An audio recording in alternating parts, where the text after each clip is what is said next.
Estou com meu amigo Fernandinho aqui hoje, Fernando Benevides, né, a segunda vez no ar, né?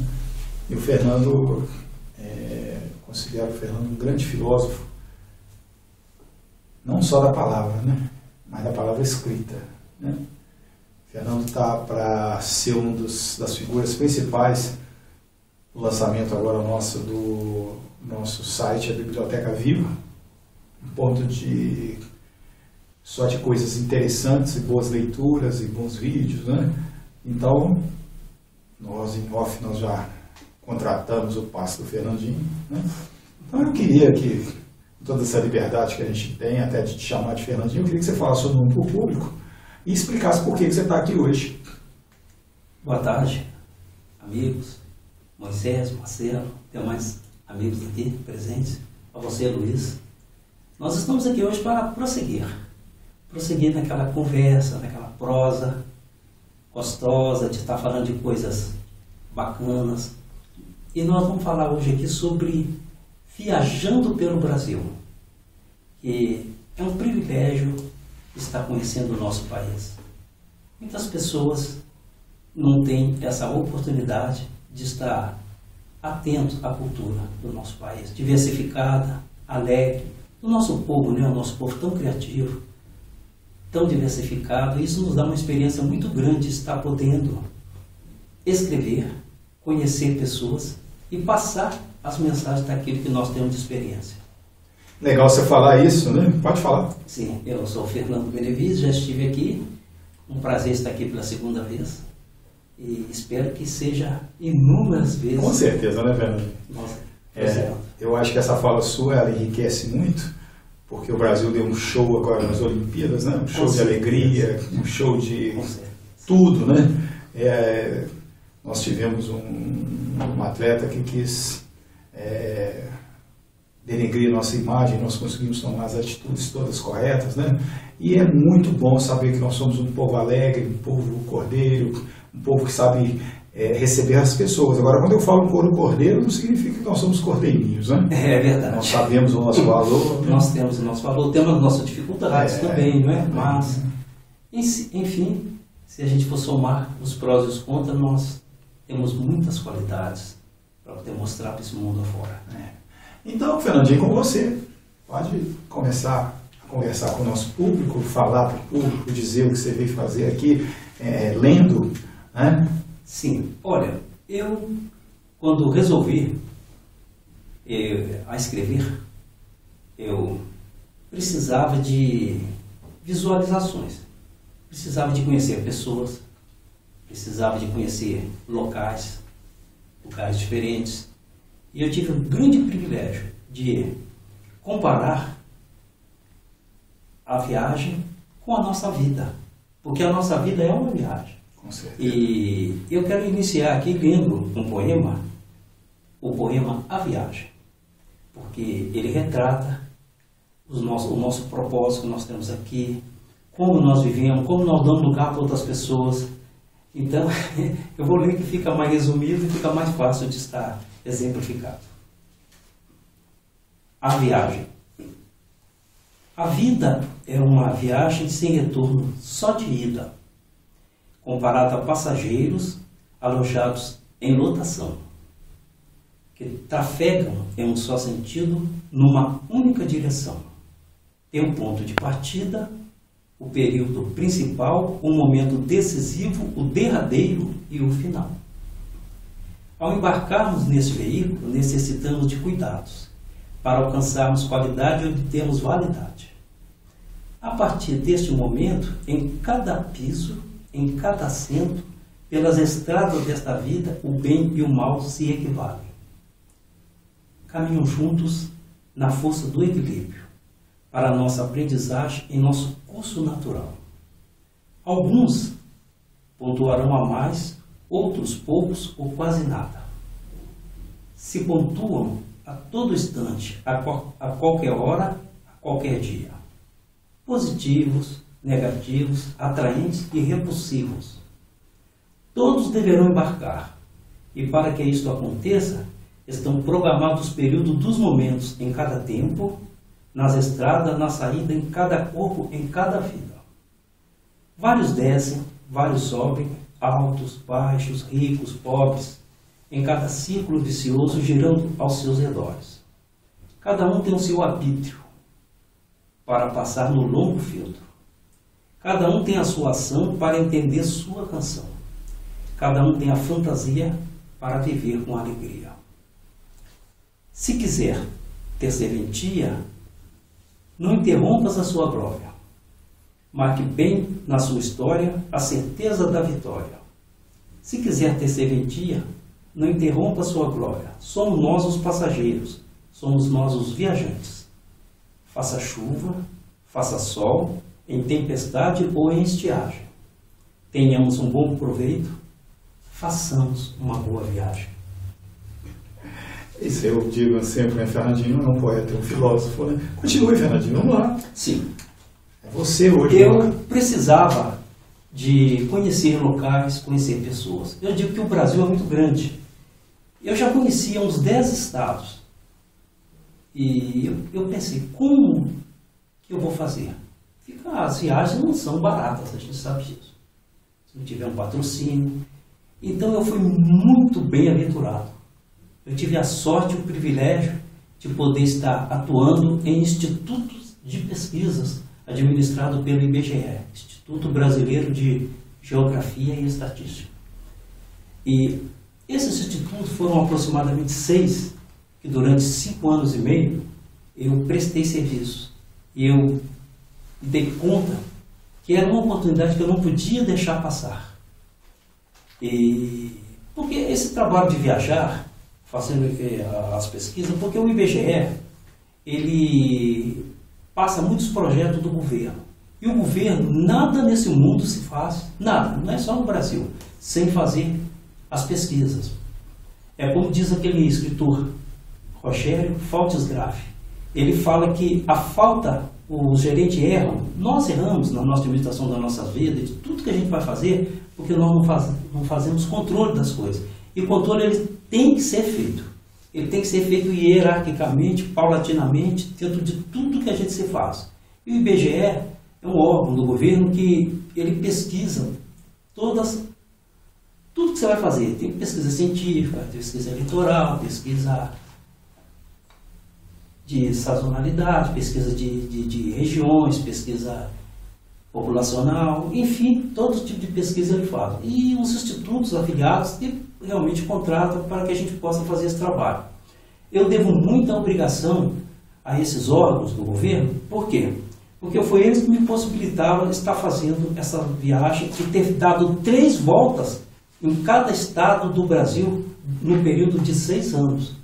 Bom, pode parecer muita coisa, mas eu tenho amigos, colegas de trabalho, que têm assim 30 anos fazendo esse trabalho. Porém, eu fui a toda a costa do Brasil, fui na região norte, sul, leste, oeste, sudeste, e nessas regiões, para mim ir, eu fui profissionalmente para executar um bom trabalho e também para fazer o meu trabalho de conhecimento. Então eu não fui passear para ir numa praia, mesmo quando eu tinha folga, eu pesquisava as pessoas, e aí que a gente fica sabendo. Na região norte, por exemplo, qual o estado aqui da região sudeste, região sul, das outras regiões que eles não conhecem? A gente fica sabendo, qual que ninguém fala nele. Como está o nosso estado, Minas Gerais, como ele é visto na região sul, na região nordeste? A gente fica sabendo. Não é? Interessante. Por que os argentinos ganham mais títulos do que nós, títulos assim, internacionais? A gente fica sabendo através de pesquisa. Esse é um trabalho que eu fiz paralelo, eu fiz para mim, para o meu conhecimento, para estar divulgando aqui igual eu estou fazendo. Mas antes de eu ir, eu falei, gente, pensei assim, o nosso estado, como são divididas as nossas regiões? Aí eu fiquei sabendo que a região norte tem 45% de todo o território, a região centro-oeste 17%, a região nordeste 16%, aproximados, são números aproximados. A região sudeste 11% e a região sul 7%. Mas a região norte, onde tem a maior quilometragem, é que tem menos, a população é menor. Então o que eu fiz? Eu falei assim, eu quero ir de norte a sul. Teve uma viagem que eu saí diretamente do norte e fui direto para o sul. Era no mês de maio, no norte está 37, 40 graus, no sul estava 0 grau. Eu cheguei e passei a pista. Mas como eu tenho amizades em todos esses locais, e como eu pesquiso antes para eu estar fazendo um trabalho bem feito, eu falei assim, gente, eu preciso de ter calma e preciso de tanto prestar um bom serviço para os órgãos que me contrataram, mas também fazer um trabalho de conhecimento, que isso vai servir para mim para toda a minha vida. É um legado que vai ficar comigo. E eu pude ver que as pessoas, apesar das culturas diferentes, são todas iguais. Têm as mesmas dificuldades, têm os mesmos propósitos, têm os mesmos ideais, né? E as pessoas são boas, né? Eu digo até que eu tive casos interessantes de experiência que passaram comigo. Num dos estados do Nordeste, eu estava numa BR e o fluxo de veículos muito grande, numa curva, e tinha uma passarela. E tinha uma senhora com uma moça, filha dela, uma senhora gentil aparência. E ali pararam, eu fui, tive que voltar, e vendo as duas ali, eu falei assim, bom dia. Elas, bom dia, moça. Eu falei, qual o problema, vocês estão aqui nessa friagem? Não, porque minha mãe tem que atravessar, mas tem tantos carros. E ela não consegue. Eu falei, gente, andei, despedi, mas minha consciência doeu. Eu voltei e falei, disse assim, olha, eu vou ajudar vocês. Passou uma viatura, patrulha da polícia, eu pedi ajuda, eles pararam, atenciosos, mas não tinha como fazer. A passarela está aí. Mas a senhora ia fazer uma sessão de hemodiálise. Ela já é idosa. Ela não aguentava subir na passarela.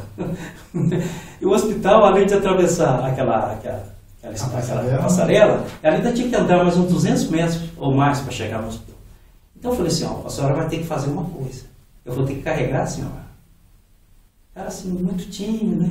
Acanhada. Ela permitiu. Eu, ela e a filha. Coloquei ela no colo, dessa maneira. Atravessei a passarela. E ela, com muita vergonha, falou, não, a senhora vai ter que me ajudar. Tem que colocar o braço no meu pescoço, tem que me ajudar. E fomos levando. Chegando no próximo do hospital, eu falei para a filha dela, corre e pede uma cadeira de rodas. Isso aconteceu. Essa senhora, quando chegou no hospital, bebeu água, descansou um pouco, ela me abraçou chorando e disse, moço, muda para aqui.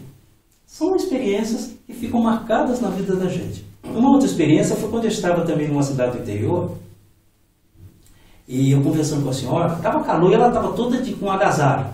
Ela tinha um cobertor, aqueles cobertor semelhantes que a gente chamava de Paraíba, antigo, um cobertor fininho, né? Vendia nas lojas. Vendia nas lojas. Sim.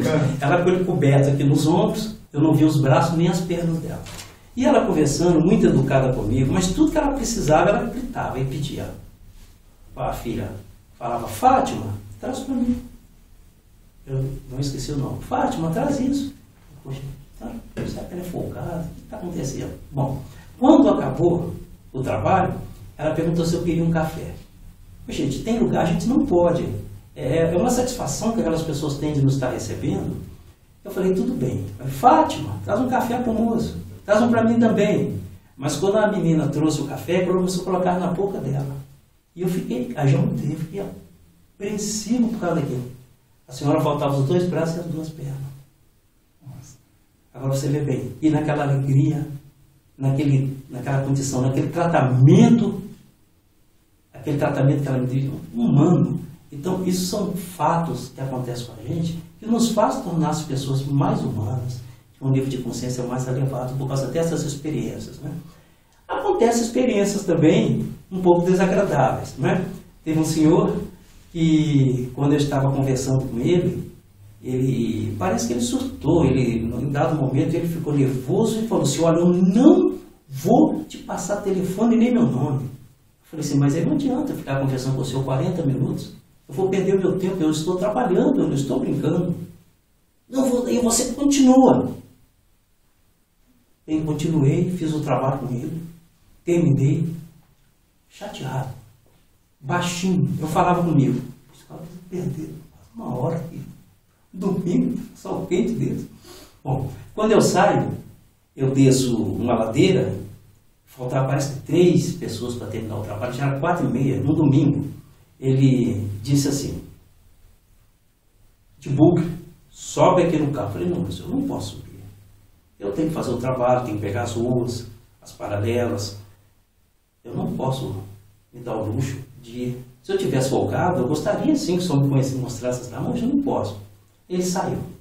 Aí eu entro numa outra rua e vem ele de novo. Eu falei, bom, agora eu vou ter que ser um pouco mais direto com ele. Ele já está nervoso, mas se eu for duro com ele, eu não posso, não pode, a gente tem que ter muita habilidade. Eu vou ser direto com ele. Eu falei, meu senhor, infelizmente o senhor fez eu perder. Ele falou assim, não olha para mim não. Pega aqui. Tinha um papel na sua mão, pôs na minha mão o papel, eu peguei o papel. Não lê agora não, deixa eu ir embora. Estranho. Quando eu cheguei, ele tá. E saiu chorando. Eu abri, estava escrito o telefone dele, o nome. E assim, desculpa, Deus te abençoe. Interessante. Eu conversei com minha amiga psicóloga, ela disse, Fernando, interessante, ele mudou a maneira de pensar rapidamente, com menos de 5 minutos. Isso é muito bom, porque é muito bacana as pessoas conscientizar de uma coisa ou de outra e tirar suas próprias conclusões. Bom, houve um caso também lá na cidade do Sul, uma cidade do Sul. Cidade bonita, um balneário, um dos mais luxuosos do mundo, espetacular. E eu sentado ali para me aclimatar na cidade. Porque quando a gente chega, nós vamos trabalhando, nós não estamos ali para ficar em hotel de luxo. Temos que procurar. E tem certos lugares que os hotéis mais simples eles são escassos. E a gente tem que procurar. Então, até a gente se posicionar, eu sentei no banco da praia. E ali aquela paisagem, vocês podem imaginar que maravilha. E estou sentado, recebo um telefonema. A minha esposa falou assim, olha, o Marques, ele foi levado pela zoonose. O Marques é um cachorro, era um cachorro. Raça pitbull. Bravo. Eu lembro dele. Pois é, e todo mundo tem medo, inclusive eu tinha medo dele. Mas é um cachorro que eu levantava de manhã, olhava para ele. Eu tinha dó. Porque ele é um animal, ele quer fazer tudo que os outros animais querem fazer também, mas ele não podia fazer. E eu ficava todos os dias ali levantando, falando, isso é um peso, mas eu não posso mandar sacrificar. E infelizmente ele ficou doente, né, pela leishmaniose, e a zoonose que faz aquele controle periódico, levou ele na carrocinha. E naquele momento que eu estava ali, me aclimatando no lugar, me acomodando, pegando o clima daquele lugar, aquele lugar tão bonito, eu me veio uma inspiração. Eu fiz um poema chamado Meu Cãozinho Marques. E depois desse poema, foi que eu consegui sair dali, me encontrar um hotel condizente com as minhas condições financeiras e fazer um maravilhoso trabalho naquele maravilhoso lugar. Eu não sei, dá tempo de ver. Dá tempo. Então vamos ver. O Meu Cãozinho Max. O meu cãozinho Max, em um dia, em um ano e mês, conquistou minha família, chegou para ficar de vez.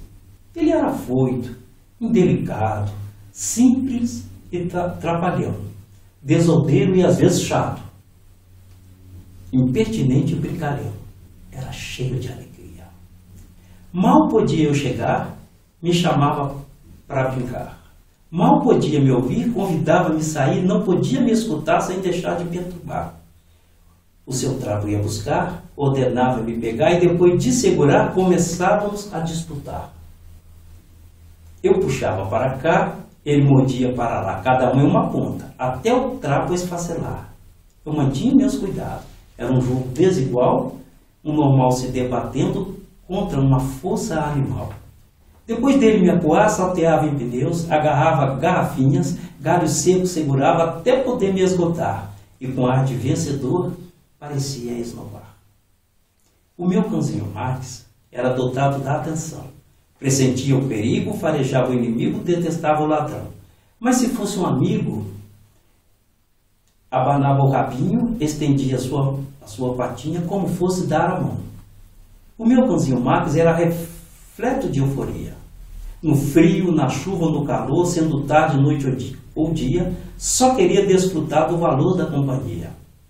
Ao sentir eu me aproximar, no ardor da minha presença, Gania choramingando e eu ia mais me aproximando. Era sua artimanha para me sensibilizar, E quieto, lépido e sorridente, ele era igual a muita gente. O meu cãozinho Max foi criado amarrado a um estilo espaçado. Viveu sempre isolado, porém muito conformado. E só recebia visita dos cachorros solidários. E praticava a boa ação dividindo a sua ração. O meu cãozinho Max pretendia só brincar, ofertar o seu carinho, dar e poder ganhar. E se sobrasse um tempinho, passear e namorar. Passear para conhecer, ter mais coisas para ver, na calçada ou na ladeira, ainda que na coleira. Se parássemos para pensar, era pura sua inocência. Dava dó na consciência.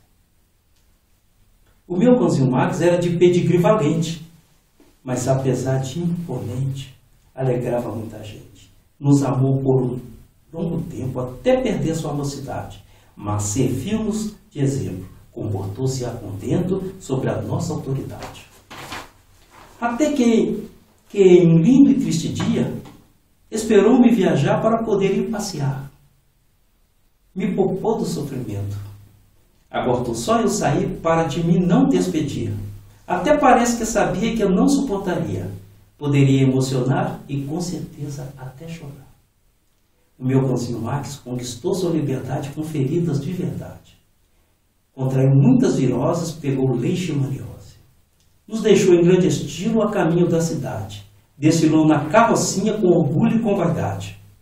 O boleto autenticado definiu sua sentença. Quando diagnosticado, já estava condenado. Foi transportado com carinho, como um príncipe encantado, conduzido pelo agente para ser sacrificado. O meu cãozinho Max viveu em sociedade e quando resolveu partir, nos deixou muitas saudades. Nos deixou na solidão, ficou só a recordação. Me deixou sem despedidas, foi assim a sua partida, mas alcançou a sua liberdade e curou suas feridas. Esta é a história do meu cãozinho Max. Eu estava num local lindo, condizente com a inspiração. E eu peguei o rascunho desse poema, levei numa loja de pet e disse para a veterinária: você poderia compartilhar comigo, porque eu fiz um poema agora? Ela falou: agora não quero nem ver mais. Volta aqui segunda-feira, tal hora. Reuniu todos os funcionários, veterinários ali, recepcionistas, e chorou, todas as pessoas. Então, essa viagem, viajando pelo Brasil, viajando para qualquer lugar, é muito bom, porque a gente sai, deixa de ver aqueles costumes, a gente vê coisas novas, né? E eu quero agradecer mais uma vez os institutos que me proporcionaram essa oportunidade de estar viajando para fazer o meu trabalho, e os amigos também que participaram das viagens comigo. E peço ao público que quando uma pessoa pedir para fazer uma pesquisa, Shabbat, ele está fazendo um trabalho, ele não está ali para roubar, ele não está ali para te... Apesar de a gente ter muitas experiências negativas com pessoas mal caráter, mas eles não estão ali. E às vezes, por causa de uma negatividade, ele fica 1 ou 2 dias a mais. Porque às vezes ele precisa de uma pessoa de tal idade. Eu fiquei no estado do norte, o Amapá, eu fiquei 1 dia a mais para botar uma pessoa acima de 60 anos, porque eu precisava dessa pessoa. E ninguém queria fazer a pesquisa. Porque as pessoas pensam, ninguém vai pedir documento, identidade, ninguém vai pedir CPF de ninguém, senha de ninguém, ele só quer uma resposta. Porque tudo que se faz é igual Alvin Toffler, você já viu o livro, O Choque do Futuro. Ele disse que quando ele disse tudo que está acontecendo agora no futuro. Por quê? Porque ele pesquisou. E sem pesquisa, a gente não chega a lugar nenhum. A gente tem que saber o que está fazendo. E eu quero agradecer aos amigos que participaram, que estão nativos até hoje. A gente tem alguns contatos. As pessoas que trabalham como técnicos, as pessoas que trabalham como sociólogos, as pessoas que trabalham fazendo o trabalho de digitação, aquele trabalho de programação, aquelas pessoas que são responsáveis, técnicas, aquelas pessoas que são coordenadores. Foi uma experiência que vocês nem imaginam o quanto que me ajudou na minha vida. E eu deixo para vocês um legado. Eu fiz um poema chamado Análise da Pesquisa como agradecimento, porque se eu fosse agradecer, eu jamais vou poder pagar essa oportunidade que eu tive de conhecer tantos estados, saber quais estados são mais assim, receptivos, quais os estados que mais parecem, as pessoas perguntam, que parecem mais com nós aqui de Belo Horizonte, de Minas Gerais. A gente fica sabendo, e a gente vê que cada um tem uma diferença. Em alguns lugares você tem que quebrar o gelo, em algum lugar as pessoas respondem a gente com um pouco mais de dureza, mas não é porque eles são assim, é a cultura, é o jeito deles falar. E você consegue quebrar isso com palavras, com ação, com atitude, e é até difícil especificar. Eu fiz exatamente no análise da pesquisa, que eu acredito que aqui está tudo aqui que passa. E eu penso, quando você receber uma pessoa dessa aqui, eles estão no trabalho, longe de casa, costuma até perder. E outra coisa, a pessoa não está fora, ele sente vontade de fazer novamente. Às vezes nem pode mais, mas a vontade fica, porque é um trabalho. Se uma pessoa ali não quiser fazer, sempre vai achar alguém que faça, mas ele passa por certa dificuldade que estão descritas aqui nesse poema. Vamos lá.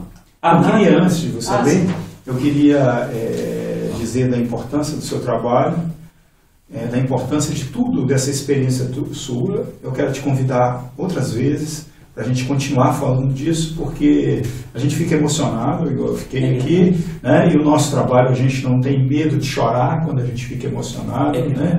Eu conheci o Max, né? Então a gente lembra dele brincando lá no fundo, né? Na casinha dele, né? Então foi um momento muito sensível para mim. E eu queria que antes você deixasse seu telefone no ar e seu e-mail para o pessoal. Depois nós vamos publicar e depois a gente vai fazer o fechamento com esse poema. Sim. Tá? O meu telefone? Eu queria. O meu telefone é 31, né? É 31 99912 2521. E o meu e-mail é fernando.benevides@yahoo.com.br. Fernando Benevides. Benevides é D-E-S no final. B-E-N-E-V-I-D-E-S. Ok. Fernando, coloca para a gente poema para a gente despedir do nosso. Para despedir? Análise da pesquisa. As estatísticas informam os índices dos valores e dos costumes, dos bens e das tradições em todas as cercanias das nações. A pesquisa produz a informação com justiça e integração. O Instituto é controlado em todo o tempo com padrão de qualidade em patamar de bom exemplo.